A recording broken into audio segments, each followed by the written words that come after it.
watching Daybreak here on the Rise News. Time for our press preview. Let's take a look at the headlines making the papers this morning. Our sister publication this day, leading headline, Buhari signs 21.8 trillion naira 2023 budget, defers finance bill. Some writers, he says ample provision for elections, assents 2022 supplementary appropriation bill, urges National Assembly to reconsider ways and means by the CBN, as Lawan assures legislature will address bill. But Jamia Miller says budget increase by legislative arm is in the public interest, and of course that's the photo of the president signing at the signing ceremony of the 2023 appropriation bill.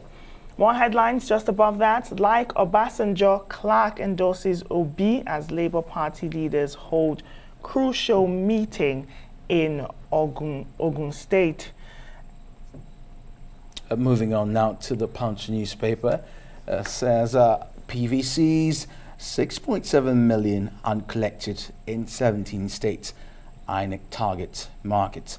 The electoral body is moving to increase voter count pickup in states, and it's planning massive sensitization. Pelé, millions bid football, Orisha farewell. ASU protests as federal government withholds union dues. And the 22 trillion naira loan to attract additional 1.8 trillion naira interest. That's according to Buhari, is appealing to the National Assembly to approve that loan. Railway debt servicing gulps 246 billion naira. All right, the Nation newspapers. Its headline, APC PCC obese backing by Obasanjo, Clark, Wickings, PDP. Like similar endorsements in 2019, they will fail, says Kiyamo. And just by the side there, Pele buried on the 9th floor of the cemetery. And on the top mast, you have elections or your PDP crisis widens. Makinde pro-Atiku group attests strengths. INEC to Nigerians, be wary of fake ad hoc officials.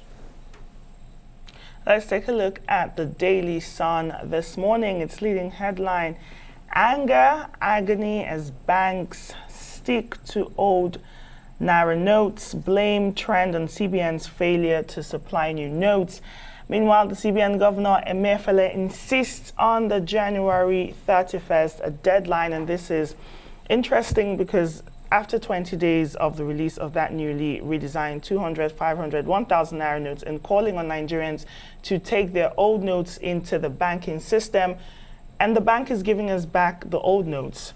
So everyone is a bit confused on this issue and calling on the CBN governor to extend it if the new notes are not ready. What do you guys think? I mean, we haven't seen the governor yet. Maybe he has the notes where it is, and that's why we can't get the notes. I'm not bothered about it, really. I mean, if you're insisting, I think one of the papers says it's 16 on January 31. Then how do you insist on it when you have not brought it out? I mean, it doesn't make sense. When you're giving, I'm putting back old notes in the banking system, and you're giving me back old notes. How would you insist? It doesn't.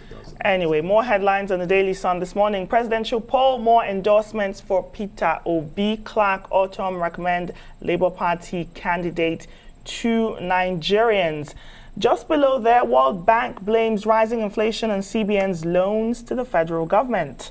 Predicts interest servicing will take 62% of government revenue.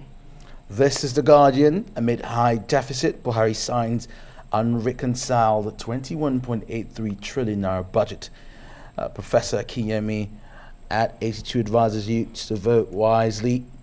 Obasanjo's endorsement, I didn't mock anyone, only concerned about PDP. That's according to Governor Wike of Rivers State.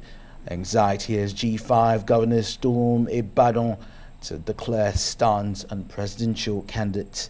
And the support, Edwin Clark joins Obasanjo, Afenifere and others as they endorse Peter Obi of the Labour Party. Season of endorsement, you could call it. Well, the international newspapers, Independent. Let's look at what the Independent is saying. Thousands say final goodbye to Pelé. the king of football. You can see the picture there. Sunak claims NHS has funds to cope with crisis. Critics say comments are an insult to patients left suffering. Let's take a look at the I newspaper this morning. UK hunts for China's next COVID variant. British health officials will test up to 2,000 Chinese nationals that are arriving at Heathrow every day, searching for any new COVID variants as virus spreads out of control among the 1.4 billion population.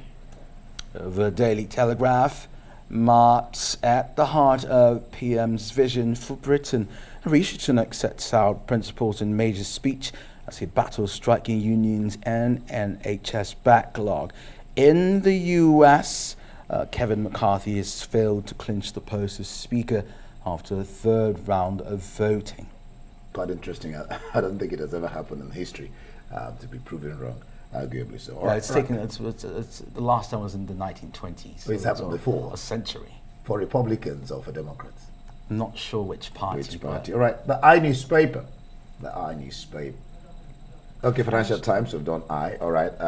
Tesla shares slide after a slowdown in demand as Apple's value loses $1 trillion. It's really a tough time for nations across the world with the economy.